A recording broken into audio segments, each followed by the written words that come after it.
Good evening, students. Dr. Rakesh Singh from KSIS Academy, Patna, welcomes you all. आज हम लोग 67th BPSC test series का test 10 करेंगे. देखिए डिस्कशन जो ग्रुप को हम संबोधित कर रहे हैं, आप लोग फिर से ध्यान से सुनिए कि आप लोग वीडियो को ढंग से नहीं देखते हैं. क्वेश्चन पेपर जो मिला है PDF में, उसके साथ आप नोट्स बनाइए. राइट, क्योंकि आपके क्वेरी से, आपके क्वेश्चन से हमको मालूम चल जाता है, जो बच्चे कुछ हमसे कांटेक्ट करते हैं, कि आप लोग क्वेश्चन पेपर को ही नहीं समझें. नंबर 1. नंबर 2 कि क्वेश्चन को यदि पढ़िए तो आपका निष्कर्ष क्वेश्चन पेपर का ये निकलना चाहिए कि एग्जामिनर इसमें पूछ क्या रहा है. ये माइंडसेट मेंटालिटी डेवलप करना बहुत जरूरी है. यदि आप सिविल सर्विसेज में, खास करके यूपीएससी, बीपीएससी या उत्तर प्रदेश पीसीएस सर्विसेज में क्वालिफाई करना चाहते हैं, तो मानसिक विकास करना है. वो सिर्फ नोट्स पढ़ने और पीडीएफ से नहीं होगा. इसीलिए क्वेश्चन पेपर को, जो भी आपको नोट्स भेज रहे हैं, उस नोट्स को भी ध्यान से पढ़िए. साइंस का अभी तक हम लोग 4 चैप्टर आपको भेज चुके हैं, उसमें ढंग से पढ़िए. किस तरह से पॉइंट फॉर्म में लिखा हुआ है, कैसे एक से दूसरे कोऑर्डिनेट होता है. और बौद्धिक विकास कीजिए, मानसिक विकास कीजिए. रटने से काम नहीं चलेगा. और खुद नोट्स बनाइए. सारा मटेरियल हम भेज ही रहे हैं, लेकिन खुद नोट्स बनाना आप चालू कीजिए. चलिए, आज का टेस्ट 10 हम लोग चालू कर रहे हैं. मैच द फॉलोइंग पहला है कि वन क्या है, ग्रासलैंड्स या घास के मैदान क्या हैं, या श्रब्स या कांटेदार झाड़ियाँ क्या हैं. अब इसको देखिए. फॉरेस्ट यानी वन, आप देख रहे हैं बड़े बड़े पेड़ हैं, घने जंगल हैं, घने पेड़ हैं, ये फॉरेस्ट हुआ. अब देखिए इस स्लाइड को कंपेयर कीजिए इससे. ये देख रहे हैं ये घास है, तो ये घास का मैदान है, ग्रासलैंड्स. और ये श्रब्स हैं यानी कांटेदार झाड़ियाँ, ये भी देखिए ये सब झाड़ियाँ हैं. इसी के आधार पे तीनों में अंतर के लिए ये मैच द फॉलोइंग है कि फॉरेस्ट या वन क्या होता है. तो जहाँ पे उपयुक्त तापमान मिले, टेम्परेचर सही मिले और वर्षा सही हो, यानी जल का पर्याप्त मात्रा में जल उपलब्ध हो, यानी rainfall should be plentiful, temperature should be sufficient. तो एक वृक्ष जो है, वृक्ष में वृद्धि होता है, ट्रीज ग्रो. और ऐसे जब वृक्ष बहुत ज्यादा हो जाते हैं तो वो एक वन का रूप, फॉरेस्ट का रूप ले लेता है. तो वन का सही ऑप्शन है सी, यानी फॉरेस्ट वन का सही ऑप्शन है सी. दूसरा है आपका ग्रासलैंड्स यानी घास के मैदान, घास स्थल. हम लोग अभी बहुत बेसिक में जा रहे हैं, फिर एडवांस लेवल में आप जाइएगा. घास का मैदान क्या है? जहाँ पे मध्यम वर्षा वाला क्षेत्र है, मैंने उतना वर्षा नहीं है, उतना पानी नहीं है, उतना जल नहीं है कि बड़े बड़े पेड़ उग सके, तो वहाँ पे मध्यम वर्षा वाला क्षेत्र, और यहाँ पे घास आपका उगता है. तो 2 का सही ऑप्शन है बी. 3 है, तीसरा है श्रब्स, यानी हिंदी में इसको कहते हैं कांटेदार झाड़ियाँ. कांटेदार झाड़ियाँ क्या हैं? शुष्क क्षेत्र में जहाँ उतना वर्षा नहीं होता, पानी की उपलब्धता नहीं है उतनी, तो वो शुष्क क्षेत्रों में आपको कांटेदार झाड़ियाँ मिलेंगी, श्रब्स मिलेंगे इन द ड्राई रीजन. तो 3 का सही ऑप्शन है ए. तो क्वेश्चन नंबर 10 का क्वेश्चन नंबर 1 का सही ऑप्शन है ए. चलिए अगले क्वेश्चन पे चलते हैं. Which forest are called lungs of the earth? कौन से वन को पृथ्वी के फेफड़े कहते हैं? तो सही आंसर है ट्रॉपिकल एवरग्रीन फॉरेस्ट ए. कौन से वन पृथ्वी के फेफड़े कहलाते हैं? तो सही ऑप्शन है आपका उष्णकटिबंधीय सदाबहार वन. अब इसके बारे में जरा समझिए. उष्णकटिबंधीय यानी ट्रॉपिकल, ये नाम क्यों पड़ा?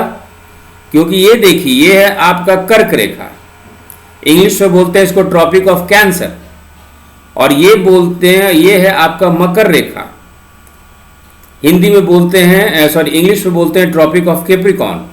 सो the area between tropic of cancer and tropic of Capricorn is known as tropical.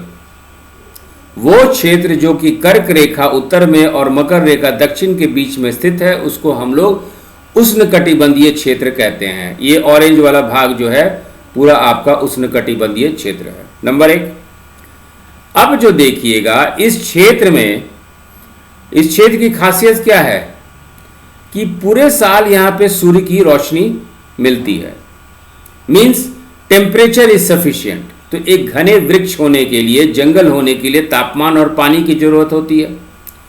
तो चूंकि ये उष्णकटिबंधीय क्षेत्र में है तो तापमान आपको सालों मिलेगा। दूसरा चीज, एक और चीज देखिए, ये देखिए, ये है चारों तरफ ये पानी से घिरा हुआ है। ये क्षेत्र देखिए चारों तरफ ये पानी से घिरा हुआ है। इसका मतलब है कि पानी के वाष्पीकरण से यहां पे बारिश होगा, तो जल की उपलब्धता भी है। जब तापमान सही हो और जल की उपलब्धता सही हो तो वहां सबसे ज्यादा घने जंगल मिलेंगे आपको। तो इसको उष्णकटिबंधीय या ट्रॉपिकल फॉरेस्ट इसलिए कहते हैं क्योंकि this lie in the tropical regions. Number 1। अब है सदाबहार, उष्णकटिबंधीय सदाबहार, अंग्रेजी में बोलते हैं एवरग्रीन फॉरेस्ट। सदाबहार वन क्या होता है? सदाबहार वन होता है जिसके पत्ते कभी ना झड़ते हो। भाई वहां पे हमेशा बारिश हो रहा है, तो पत्ते क्यों झड़ता है? क्योंकि पानी को रखने के लिए, संग्रहित करने के लिए यहाँ पे हमेशा पानी होता है, तो पत्ते झड़ते नहीं है, इसलिए इसको सदाबहार वन या एवरग्रीन फॉरेस्ट कहा जाता है। अब देखिए आपका tropical, which forest are called lungs of the earth? Tropical evergreen forest, कौन से वन पृथ्वी के फेफड़े कहलाते हैं? वो उष्णकटिबंधीय सदाबहार वन कहलाते हैं। तो क्वेश्चन नंबर 2 का सही ऑप्शन है ए। अब देखिए इसमें एक और चीज है कि ये देखिए ये ब्राजील है ना, ये देख रहे हैं ये ब्राजील है, और यहीं पे है आपका अमेजॉन रेन फॉरेस्ट। इसके घने जंगल होने के कारण, है ना, ये बहुत सारे कार्बन को अवशोषित करती है। हालांकि इसका योगदान कम होते जा रहा है, लेकिन अमेजॉन रेन फॉरेस्ट, अमेजॉन वर्षा वन जो है ब्राजील में स्थित है। बहुत सारे घने जंगल हैं, घने पेड़ हैं यहाँ पे, तो कार्बन को एब्जॉर्ब करती है, कार्बन को अवशोषित करती है और ऑक्सीजन छोड़ती है, और वही ऑक्सीजन सारे जीव जो हैं इस्तेमाल करते हैं। इसीलिए अमेजॉन रेन फॉरेस्ट जो कि ट्रॉपिकल एवरग्रीन फॉरेस्ट है, उष्णकटिबंधीय सदाबहार वन है, उसको लंग्स ऑफ द प्लांट है या पृथ्वी ग्रह का फेफड़ा कहते हैं। अब देखिए ये जो उष्णकटिबंधीय सदाबहार वन है या ट्रॉपिकल एवरग्रीन फॉरेस्ट है, इसको हम लोग ट्रॉपिकल रेन फॉरेस्ट भी कहते हैं, उष्णकटिबंधीय वर्षा वन भी कहते हैं, क्योंकि सालों यहाँ वर्षा होती है ना। और इसका क्षेत्र क्या है? यहाँ पे घने घने जंगल होंगे, और घने जंगल कहाँ होते हैं? या तो ट्रॉपिक ऑफ कैंसर या कर्क रेखा के पास, या तो मकर रेखा के पास, या ट्रॉपिक ऑफ कैप्रिकॉर्न, या इक्वेटर पे या भूमध्य रेखा पे। तो इसकी सघनता, इसका डेंसिटी ज़्यादा या तो ट्रॉपिक्स के पास होता है, कर्क रेखा या मकर रेखा के पास होता है, या भूमध्य रेखा इक्वेटर के पास होता है। ये क्षेत्र गर्म होता है, तापमान रहता है, सूर्य की रोशनी सालों मिलती है, और चूंकि पानी से घिरा हुआ है तो यहाँ पे पूरे वर्ष जो है भारी बारिश होती है। और चूंकि यहाँ पे कोई ड्राई सीजन नहीं है, कोई शुष्क मौसम नहीं है, तो पेड़ों को जरूरत नहीं पड़ती है कि अपने पत्ते को झाड़े, और यहाँ पे पत्ते झड़ते नहीं है। The trees do not shed the leaves, hence they are called evergreen. चूंकि पत्ते झड़ते नहीं है, इसको सदाबहार वन कहा जाता है। एक और खासियत है, ये सघनता, पेड़ों की सघनता इतनी है, देखिए पेड़ों की सघनता इतनी है कि सूर्य की रोशनी भी दिन के समय नीचे तक नहीं पहुंच पाती है, इतनी सघन है। It does not allow the sunlight to penetrate inside the forest even during day time. यहाँ पे आपको जो है कुछ सख्त लकड़ी मिलते हैं, जैसे कि रोजवुड हुआ, एबोनी हुआ, महागोनी हुआ, है ना, ये सब जो लकड़ियां यहाँ पे मिलती हैं। Question number 3, why the tropical forest are called evergreen? उष्णकटिबंधीय जंगलों को सदाबहार क्यों कहा जाता है? हम लोग इसका आंसर देख चुके हैं, क्योंकि there is no the trees do not shed their leaves all together. Question number 3 की ट्रॉपिकल फॉरेस्ट को एवरग्रीन क्यों कहा जाता है? Because the trees do not shed their leaves totally. तो क्वेश्चन नंबर 3 का सही ऑप्शन है डी। उष्णकटिबंधीय जंगलों को सदाबहार क्यों कहा जाता है? क्योंकि पेड़ पूरी तरह से अपने पत्ते नहीं झड़ती है, पेड़ों की पत्ते नहीं झड़ती है। तो क्वेश्चन नंबर 3 का जैसा हमारा डिस्कशन हुआ था, सही ऑप्शन है D. What type of forest dominate most part of India? Bharat के अधिकांश भाग में किस प्रकार के वन हैं? भारत भी उष्णकटिबंधीय क्षेत्र में है, ट्रॉपिकल में है, तो यहां पे ट्रॉपिकल फॉरेस्ट तो जरूर होगा, लेकिन यहां पे पत्ते झड़ते हैं। गर्मियों के समय में जब बारिश कम होती है तो पेड़ को पानी को संग्रहित करने के लिए पत्ते को झड़ना पड़ता है। तो what type of forest dominate most part of India? तो answer is tropical deciduous forest. Bharat के अधिकांश भाग में किस प्रकार के वन हैं? तो वो हैं आपके उष्णकटिबंधीय पर्णपाती वन। अब इसके बारे में देखिए, चूंकि भारत जो है कर्क रेखा करीब करीब बीचों बीच भारत से गुजरती है, तो ट्रॉपिकल क्लाइमेट है, उष्णकटिबंधीय क्षेत्र है। तो यहाँ पे नंबर 2 दूसरा पॉइंट आप देखेंगे कि भारत में उष्णकटिबंधीय जो वन है वो 2 तरीके का है। एक है आर्द्र पर्णपाती वन, माने जहाँ पे बारिश कुछ होता है और जहाँ पे बारिश आपका 100 सेंटीमीटर से लेकर 200 सेंटीमीटर तक है, तो ये वन आपको भारत के पश्चिमी घाट में या तराई क्षेत्र में मिलेगा। इसमें कुछ महत्वपूर्ण लकड़ी होती है, जैसे कि सागवान हुआ, सखुआ हुआ, सेशम हुआ, आम हुआ, महुआ हुआ, बांस हुआ, खैर हुआ। तो उष्णकटिबंधीय आर्द्र पर्णपाती वन में जहाँ कुछ बारिश होता है, इस तरह के लकड़ी मिलते हैं। और ये लकड़ी फर्नीचर बनाने में उपयोग होता है, या रेलवे का रेल में जो स्लीपर बर्थ देखते होंगे, ये सब में इस्तेमाल होता है। उष्णकटिबंधीय का दूसरा रूप है, दूसरा प्रकार है भारत में, जिसको हम लोग उष्णकटिबंधीय शुष्क पर्णपाती। अभी पहले हम लोग क्या देखें? उष्णकटिबंधीय आर्द्र पर्णपाती। ने जो भारत में जो उष्णकटिबंधीय जो वन है उसको 2 भाग में बांटा जाता है। उष्णकटिबंधीय आर्द्र पर्णपाती, जहाँ बारिश 100 सेंटीमीटर से 200 सेंटीमीटर होती है, और दूसरा है उष्णकटिबंधीय शुष्क पर्णपाती, जहाँ पे बारिश है 70 सेंटीमीटर से 100 सेंटीमीटर होता है। तो यहाँ पे आपको कटीले वन मिलते हैं, कटीले जो कांटा वाले वन मिलते हैं, और मिट्टी का बहुत अपर्दन होता है, the soil erosion takes place. तो चलिए, what type of forest dominate most part of India? That is tropical deciduous forest. Bharat के अधिकांश भाग में किस प्रकार के वन हैं? उष्णकटिबंधीय पर्णपाती। पर्णपाती इसलिए या डेसिडियस इसलिए कि पत्ते यहाँ पे एक मौसम में जब बारिश नहीं होता है तो पत्ते को गिरा दिया जाता है। ठीक है। Question number 5, which of the following is correct for tropical deciduous forest? They are monsoon forest. Obviously ये मॉनसून फॉरेस्ट है, मॉनसून पे निर्भर है, और मॉनसून नहीं रहने पे पत्ते झड़ जाते हैं, तो दे आर मॉनसून फॉरेस्ट, ये सही है। They do not shed their leaves, ये गलत है, पत्ते गिरते हैं। Trees shade their leaves in the dry season two conserve water. Yes, trees they shed their leaves in the dry season to conserve water, and tropical deciduous forest is also known as monsoon forest। तो question number 5 का 1 ये सही है और आपका 3 सही है, 3 option. तो सही ऑप्शन हो गया आपका सी, यानी 1 और 3। हिंदी में बात करते हैं। उष्णकटिबंधीय पर्णपाती जंगलों के लिए निम्नलिखित में से कौन सा सही है? वे मानसूनी वन हैं, मानसून वन भी इसको कहते हैं। इनके पत्ते नहीं झड़ते हैं, गलत है, इनके पत्ते झड़ते हैं। पानी के संरक्षण के लिए सूखे मौसम में पेड़ अपनी पत्तियां झाड़ देते हैं। तो ये आपका सही है। तो ये ऑप्शन सही है और ये ऑप्शन सही है। तो सही ऑप्शन है सी का 1 एंड 3। तो क्वेश्चन नंबर 5 का सही ऑप्शन है। Question number 6, where are tropical deciduous forest found in the world?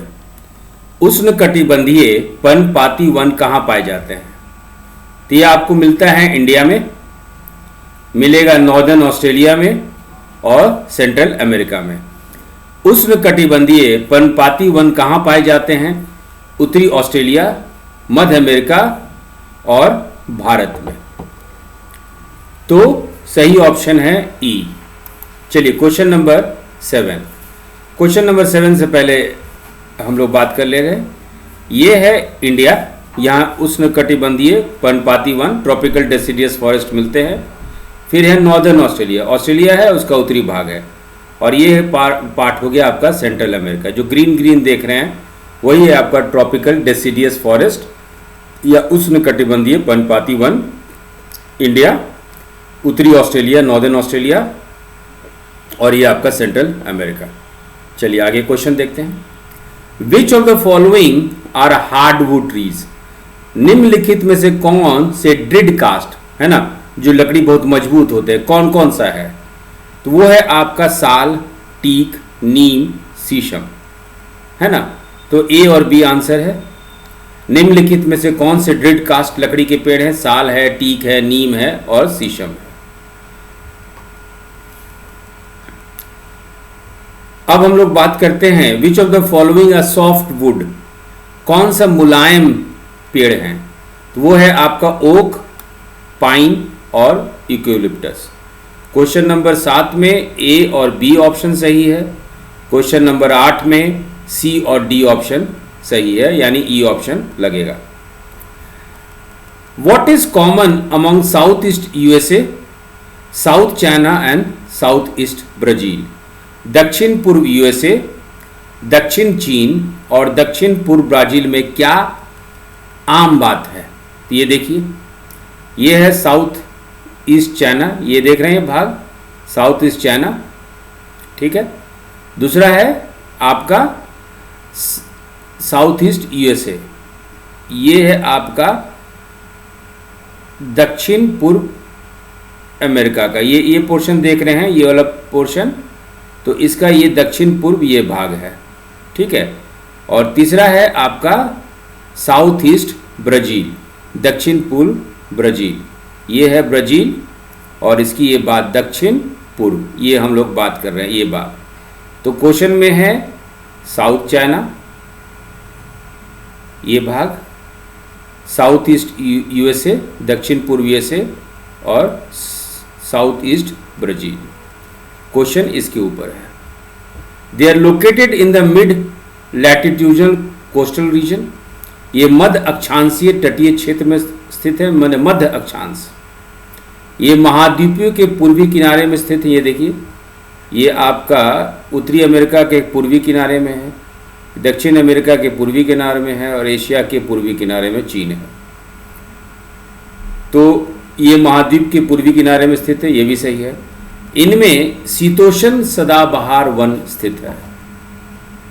कहने का मतलब टेम्परेट मतलब यदि आप कर्क रेखा से ऊपर जाएंगे या मकर रेखा से दक्षिण जाएंगे तो वहाँ उतनी गर्मी नहीं है, इसीलिए अंग्रेजी में उसको बोलते हैं टेम्परेट और हिंदी में बोलते हैं शीतोष्ण। और एवरग्रीन मतलब यहाँ भी पत्ते जो है पेड़ से नहीं झड़ते हैं, सदाबहार। तो इनमें शीतोष्ण सदाबहार वन स्थित है। याद रखिएगा, south east USA, south China और साउथ ईस्ट ब्राजील में आपके पास ट्रॉपिकल टेम्परेट एवरग्रीन फॉरेस्ट है। So you have temperate evergreen forest in south east USA, south China and south east Brazil, याद रखिएगा। आपके शीतोष्ण सदाबहार वन कहाँ पे स्थित हैं विश्व में? एकदम याद रखिएगा, दक्षिण पूर्व यूएसए, दक्षिण चीन और दक्षिण पूर्व ब्राजील में। तो 9 का डी यानी ऑल द ऑप्शन सही है, 9 का सभी विकल्प सही है। विच of the following is correct for Mediterranean trees? भूमध्य सागरीय पेड़ों के लिए निम्नलिखित में से कौन सा सही है? और इसको पहले जरा आप मैप देखिए, है ना, ये है आपका भूमध्य सागर इधर है उत्तर में France, Italy, Spain, Algeria, Tunisia, Morocco, है ना। स्पेन है, इधर पोर्चुगल है, पुर्तगाली, फ्रांस, इटली, ये अल्जीरिया, टूनिसिया, ये है मेडिटेरियन सागर, मेडिटेरियन सी। अब यहाँ पे जो आपको फूल फल ज़्यादा मिलेगा, ये देखिए, ये देखिए, ये देखिए, ये देखिए, ये देखिए। तो उसी पे क्वेश्चन है, विच of the following is correct for Mediterranean trees. भूमध्य सागर पेड़ों के लिए निम्नलिखित में से कौन सा सही है। दे हैव थिक बार्क्स, उनके पास मोटी छालें हैं। ये देखिए, ये देख रहे हैं, बहुत मोटी मोटी छालें हैं। तो दे हैव थिक बार्क्स, ये सही है, उनके पास मोटी छालें हैं, सही है। They have wax coated leaves, है ना, उनके पास मोम लेपित पत्ते हैं। ये जो इनके पत्ते हैं, ये पत्ते देखिए, चाहे ये सब पत्ते देखिए, चाहे ये सब, मोम लेपित है, वैक्स, ताकि पानी का ज़्यादा वाष्पीकरण ना हो, वाटर शुड नॉट इवापोरेट, इसीलिए they have wax coated leaves. और देखिए फूल है ना, हमेशा आपको तरह तरह का फूल मिलेगा। तो चूंकि बहुत ज़्यादा फूल है, so they are known as orchids of the world, उन्हें विश्व का फलोधान के रूप में जाना जाता है। फल और फूल जो है मिलता है। ऑर्किड्स में क्या है, फल और फूल, खास करके फल। सो सही ऑप्शन है, ए भी सही है, बी भी सही है और सी भी सही है। तो 10 का सही ऑप्शन है ई।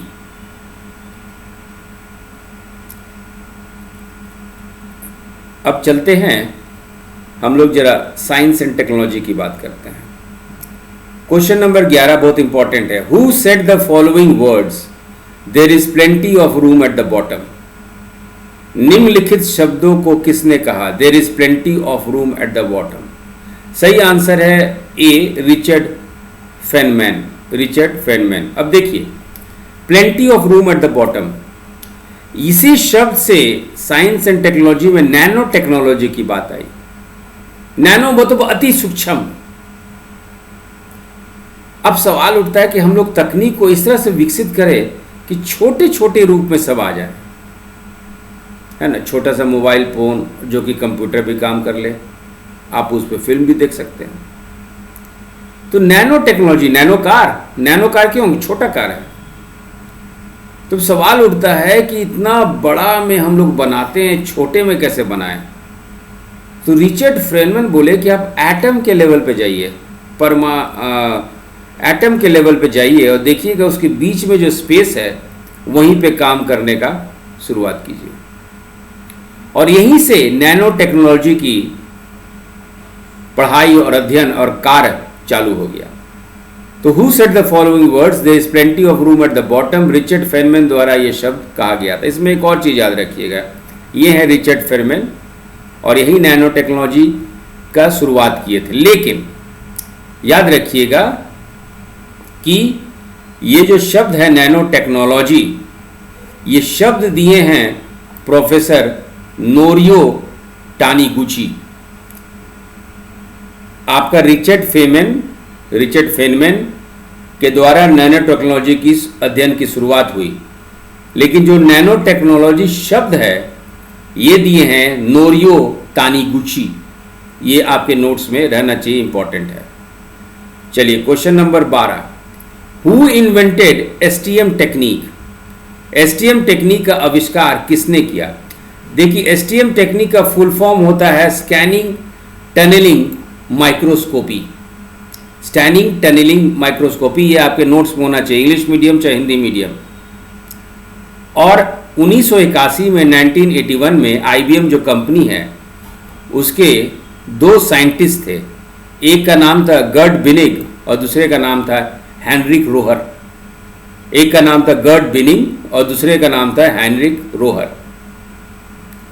ये दोनों जो बात हुआ था this plenty of room at the bottom, तो एटम लेवल पे स्पेस देखने के लिए यही एसटीएम टेक्निक इस्तेमाल किया गया, स्कैनिंग टनलिंग माइक्रोस्कोपी का इस्तेमाल किया, इसी तकनीक का इस्तेमाल किया गया।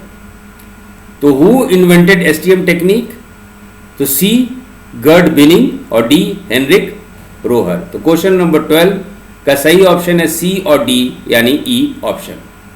क्वेश्चन नंबर 13 चलते हैं। On what scale does nano technology manipulates?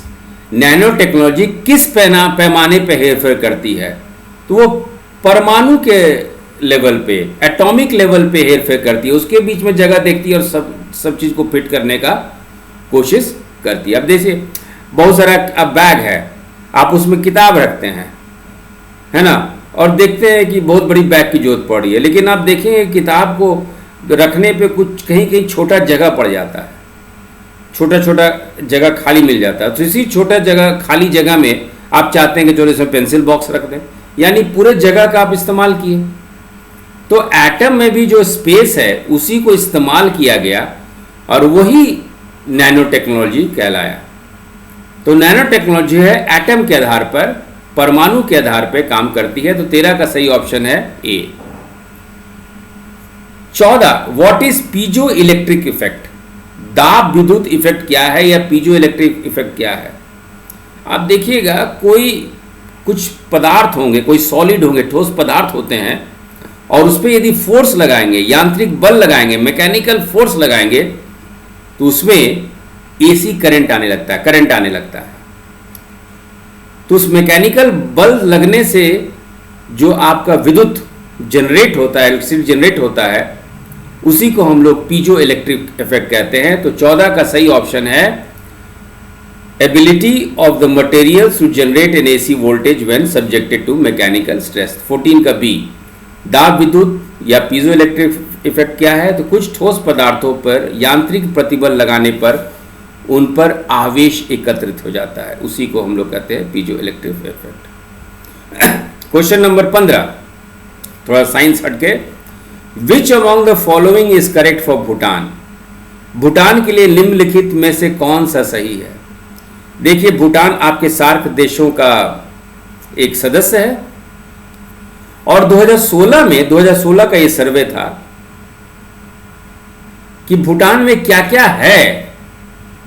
वही सार्क देशों का भूटान का जो सर्वे था उसी पे ये क्वेश्चन आधारित है। हमेशा बार बार ये कहते हैं कि क्वेश्चन क्यों पूछा जा रहा है उसके इतिहास में जाइए। एग्जामिनर आपसे क्या जानना चाहता है, जैसे नैनो टेक्नोलॉजी में क्या जानना चाहता है, कौन ये शब्द दिया, कौन इसके अध्ययन शुरुआत किए, किस लेवल पे काम होता है।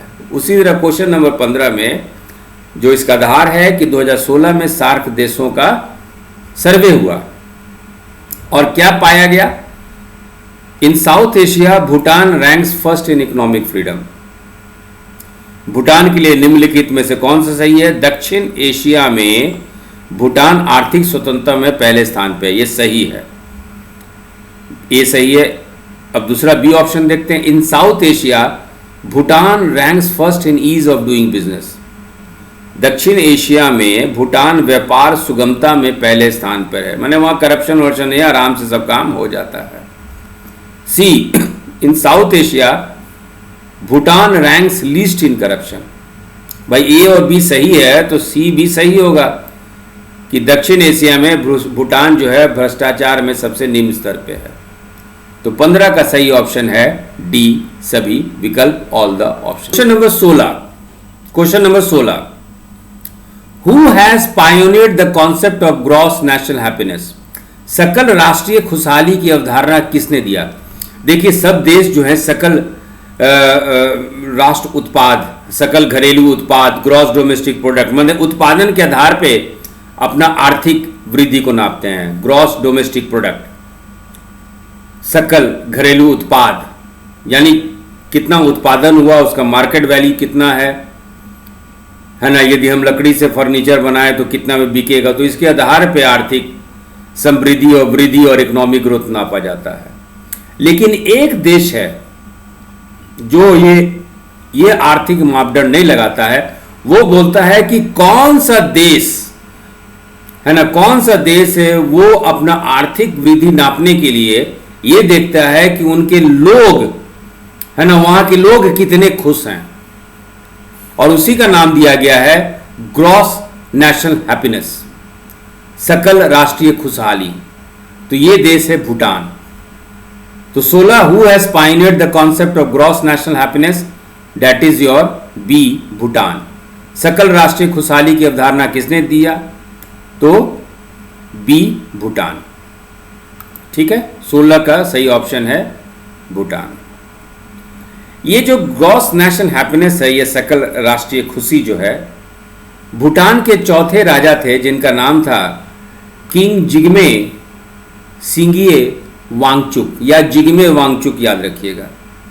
और 1972 में वो बोले कि हम लोग ग्रॉस डोमेस्टिक प्रोडक्ट, सकल घरेलू उत्पाद की जगह ग्रॉस नेशनल हैप्पीनेस हम लोग जो है नापेंगे।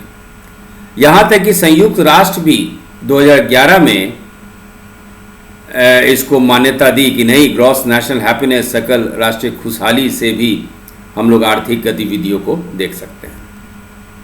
चलिए question number 17, carbohydrate, protein, fat, vitamin and minerals are components of food. Carbohydrate, protein, वसा, विटामिन और खनिज भोजन के घटक हैं।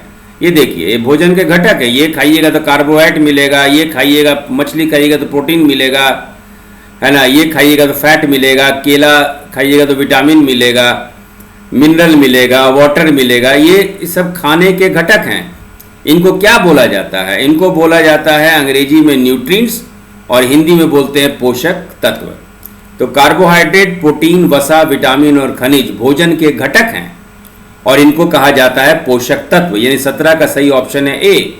Carbohydrate, protein, fats, vitamin and minerals are components of food and they are known as nutrients.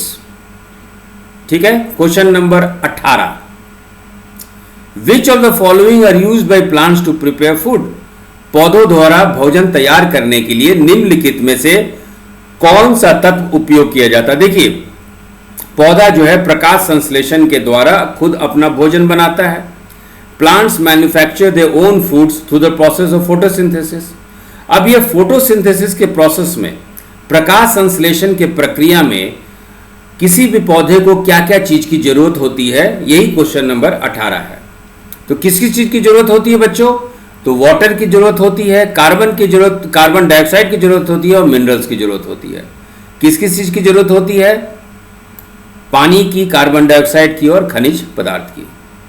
तो which of the following are used by plants to prepare food, water is required, carbon dioxide is required and minerals are required and D is the सही option. तो D आपका all the options. पौधों द्वारा भोजन तैयार करने के लिए निम्नलिखित में से कौन सा तत्व उपयोग किया जाता है, पानी, कार्बन डाइऑक्साइड और खनिज पदार्थ। Question number 19, the mode of nutrition in which organisms make food themselves from simple substances is called. ये क्वेश्चन है, उस पोषण का तरीका को क्या कहते हैं जिसमें जीव सरल पदार्थों से स्वयं खाना बनाते हैं। देखिए इस स्लाइड को देखिए, ये है आपका पौधा, ये खाना जो है खुद बना रहा है। और ये देखिए जीव, ये पेड़ को खा रहा है, पेड़ के पत्ते को खा रहा है। जिराफ जो है पेड़ के पत्ते को खा रहा है और यहाँ पत्ता जो है पेड़ जो खुद खाना बना रहा है। तो इसको हम लोग कहते हैं अंग्रेजी में ऑटोट्रॉफिक प्रोसेस। जो खुद खाना बनाए उसको अंग्रेजी में ऑटोट्रॉफिक, हिंदी में स्वपोषी। और जो दूसरे का खाना खाए, ये देखिए जिराफ जो है, हम लोग भी दूसरे का खाना खाते हैं, पेड़ से, पौधे से, चिकन से, मटन से, एग से।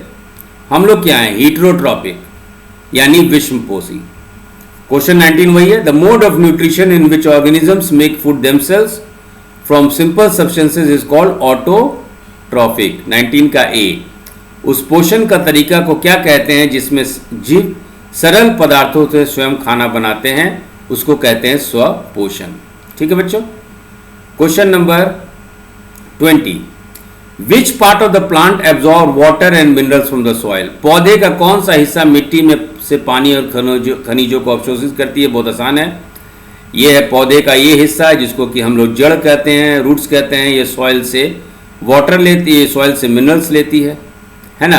तो और सॉइल से इनको मिट्टी से पानी ही मिलता है। तो वाटर और मिनरल्स दोनों इनको मिट्टियों से मिलता है, सॉइल से मिलता है, जड़ के द्वारा, रूट्स के द्वारा। तो question number 20, which part of the plant absorb water and minerals from the soil, that is your roots.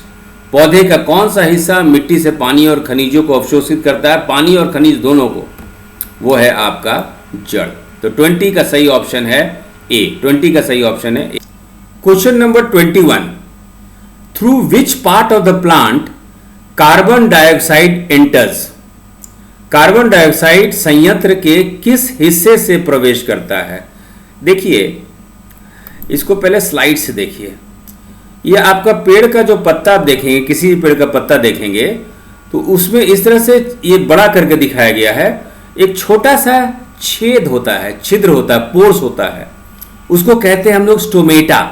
ये है स्टोमेटा, है ना। तो यहां से आपका मतलब मान लीजिए कार्बन डाइऑक्साइड आप ले लिए, आप कार्बन डाइऑक्साइड ले लिए तो ये छेद ना बंद हो जाता है, और बंद होने वाला इसको कहते हैं, साथ में देख रहे हैं ये ना, ये इसको कहते हैं हम लोग गार्ड सेल्स। इसको कहते हैं हम लोग रक्षित कोशिका या गार्ड सेल्स। अंग्रेजी हिंदी में गार्ड सेल्स बोलिएगा चलेगा, या हिंदी में, शुद्ध हिंदी में रक्षित कोशिका बोलिए।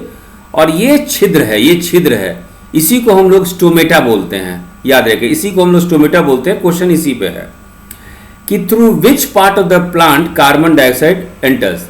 So carbon dioxide enters through the surface of leaves, but this is not 100% correct. To which part of the surface of the leaves? So it enters through stomata that is situated on the surface of leaves. Carbon dioxide संयंत्र के किस हिस्से से प्रवेश करता है? तो वो रंध्र, रंध्र या अंग्रेजी में स्टोमेटा, रंध्र को हिंदी में भी स्टोमेटा कहते हैं। तो रंध्र जो है, छोटे छोटे पत्ते पे ये छेद होते हैं, इसी से कार्बन डाइऑक्साइड जो है प्रवेश करता है। और ये रंध्र कहां पे है, स्टोमेटा कहां पे है? तो ये पत्तियों के सतह पे है। तो अतः क्वेश्चन नंबर 21 का सही ऑप्शन हो जाएगा B stomata, sorry B stomata, B रंध्र। चलिए question number 22, which of the following elements combine to form chlorophyll? अब देखिए, क्लोरोफिल के कारण ही प्रकाश संश्लेषण होता है। तो अब सवाल है कि निम्नलिखित में से कौन सा तत्व मिलकर क्लोरोफिल बनाते हैं, यानी क्लोरोफिल में क्या क्या होता है? तो क्लोरोफिल में कार्बन होता है, क्लोरोफिल में ऑक्सीजन होता है, क्लोरोफिल में नाइट्रोजन होता है, और क्लोरोफिल में मैग्नीशियम होता है। और क्लोरोफिल का फॉर्मूला है, याद रखिएगा, 6C55, C for carbon, H70, O6, N4Mg। तो कार्बन होता है, ऑक्सीजन होता है, नाइट्रोजन होता है, मैग्नीशियम होता है, और एक और ऐड कर लीजिए हाइड्रोजन, हाइड्रोजन भी होता है इसमें। ठीक है, तो सही ऑप्शन है डी 1, 2, 3 एंड 4। और इसमें एक और ऐड कर दीजिए हाइड्रोजन। हाइड्रोजन आपके ऑप्शन में नहीं दिया हुआ है, लेकिन क्लोरोफिल में कार्बन होता है, ऑक्सीजन होता है, नाइट्रोजन होता है, मैग्नीशियम होता है, और हाइड्रोजन होता है। चलिए question number 23, who discovered chlorophyll? किसने क्लोरोफिल की खोज की? तो इसमें दो लोग का याद कीजिएगा, दो लोग। क्लोरोफिल को अलग करके, क्लोरोफिल को अलग करके पढ़ने का काम किए जोसेफ बिन कोवेंटो, जोसेफ बिनम कोवेंटो। ठीक है, एंड तो क्लोरोफिल जो देखा गया हरे पेड़ों में, उसको अलग करके अध्ययन करने का काम था जोसेफ बिनम कोवेंटो या जोसेफ बिनम कोवेंटो अंग्रेजी हिंदी में। लेकिन इसका नाम जो दिए साथ ही साथ नाम दिया गया था पियरे जोसेफ पेलेटियर, नाम जो दिए पियरे जोसेफ पेलेटियर। तो सही ऑप्शन है 23 का 1 और 2, यानी 1 भी सही है और 2 भी सही है, दोनों मिलके ही क्लोरोफिल को खोज निकाले। तो सही ऑप्शन है ए का केवल 1 और 2। तो 23 का सही ऑप्शन है, 23 का सही ऑप्शन है ए, यानी जोसेफ कोवेंटो और पियरे जोसेफ पेलेटियर। याद रखिएगा, क्लोरोफिल वॉज फर्स्ट आइसोलेटेड, पहले इसको खोज किए, इसके तत्व को देखा गया कोवेंटो द्वारा, और इसका नाम दिया गया जोसेफ पेलेटियर के द्वारा 1817 में। विच of the following contains chlorophyll? Chlorophyll हम लोग को कहां कहां मिलेगा? साइनोबैक्टीरिया में मिलेगा, हाँ मिलेगा। एल्गे में मिलेगा, शैवाल में मिलेगा, हाँ मिलेगा। और पौधों में मिलेगा, हाँ पौधों में मिलेगा। तो क्वेश्चन नंबर 24 का डी ऑल द ऑप्शन है ना, डी सभी विकल्प। क्वेश्चन नंबर 24 का सही आंसर है डी। अब हम लोग चलते हैं, which of the following is the correct formula. यदि क्लोरोफिल की हम लोग बात किए थे, कौन कौन तत्व होते हैं, तो केमिस्ट्री में इसका फॉर्मूला भी लिखा जाता है। निम्नलिखित में से कौन सा क्लोरोफिल के लिए सही सूत्र है? तो है C55H70O6N4Mg। तो बी ऑप्शन सही है। तो चलिए, इसके साथ ही हम लोग का test series 10 section A complete हुआ। कल हम लोग सेक्शन बी यानी बिहार स्पेशल अटेम्प्ट करेंगे। Thank you.